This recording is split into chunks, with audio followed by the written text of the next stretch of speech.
Hi dears, welcome to SV fashion. இன்றைக்கி நம்ம வந்து ஒரு டிசைன் ப்ளவுஸ் தான் பார்க்க போகிறோம். ஸோ கேன்வாஸ் இல்லாமல் எப்படி நம்ம வந்து ஒரு டிசைன் பண்ணுறதுன்னு தான் பார்க்க போகிறோம். ஸோ வாங்க ஃப்ரெண்ட்ஸ், வீடியோக்குள்ளே போகலாம். இப்போ வீடியோ பார்த்திங்கன்னா நம்ம வந்து லைனிங் ப்ளவுஸும் நல்ல பக்கமும் ஒரே பக்கமாக ஸ்டிச் பண்ணிவிட்டு அதுக்கு மேலே வந்து நம்ம இந்த மாதிரி கோல்டு கலர் கிளாத் வச்சு நம்ம ஜாயின் பண்ணிகிட்ருக்கோம். ஸோ வீடியோ வந்து ஸ்கிப் பண்ணாமல் ஃபுல்லாக பாருங்கள், அப்போ தான் நம்ம எப்படி ஸ்டிச் பண்ணுறது உங்களுக்கு புரியும். ஸோ இந்த மாதிரி 2 இன்ச்சுக்கு வந்து நான் ஒரு கோடு போட்டுட்டு அதே மாதிரி நம்ம வந்து நீட்டுக்கு தையல் போட்டு எடுத்துக்கிறோம்.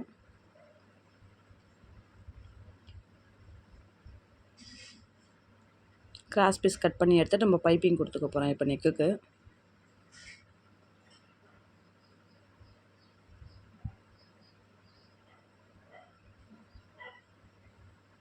ஸோ இப்போ பார்த்திங்கன்னா நம்ம வந்து 2 இன்ச்சில் இந்த மாதிரி கிளாத்தை வந்து மடித்து நம்ம வந்து நீட்டுக்குமே வந்து ஒரு தையல் போட்டு எடுத்துக்க போகிறோம்.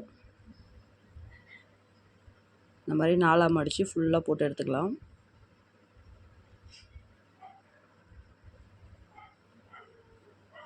இது வந்து பார்த்திங்கன்னா ஒரு கிராண்டான ப்ளவுஸ். இது ஸ்டிச் பண்ணி முடித்த பிறகு உங்களுக்கே தெரியும். ஸோ இந்த மாதிரி வந்து நம்ம ஃபுல்லாக தைச்சி எடுத்துக்கிட்டு இந்த மாதிரி மீதி இருக்க துணியெல்லாம் இந்த மாதிரி வந்து நம்ம கட் பண்ணி விட்டுட்டு ஃபுல்லாக பைப்பிங் போட்டு எடுத்துக்க போகிறோம்.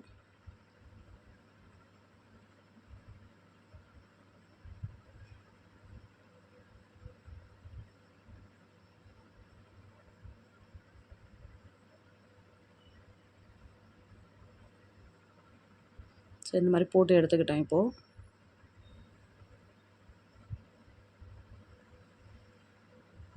இங்கே ஒரு டிசைன் ஒன்று பண்ண போகிறோம். இந்த மாதிரி பாருங்கள், இந்த மாதிரி வச்சு 2 இதுக்கு நடுவில் வச்சு இந்த மாதிரி ஒரு தையல் போட போகிறோம்.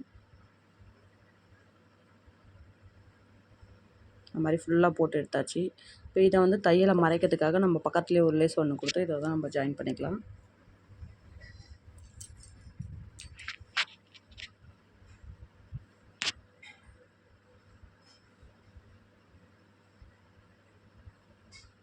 அவ்வளோதான் ஃப்ரெண்ட்ஸ், நீட்டாக முடிஞ்சிருச்சு இது.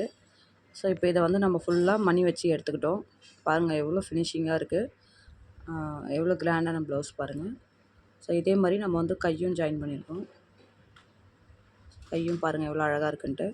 ஸோ இந்த வீடியோ உங்களுக்கு பிடிச்சிருந்தால் லைக் பண்ணுங்கள், ஷேர் பண்ணுங்கள், மறக்காமல் உங்களுக்கு பிடிச்சதை கமெண்ட் பண்ணுங்கள். தேங்க்யூ ஃப்ரெண்ட்ஸ், பாய். நெக்ஸ்ட் வீடியோவில் சந்திக்கலாம்.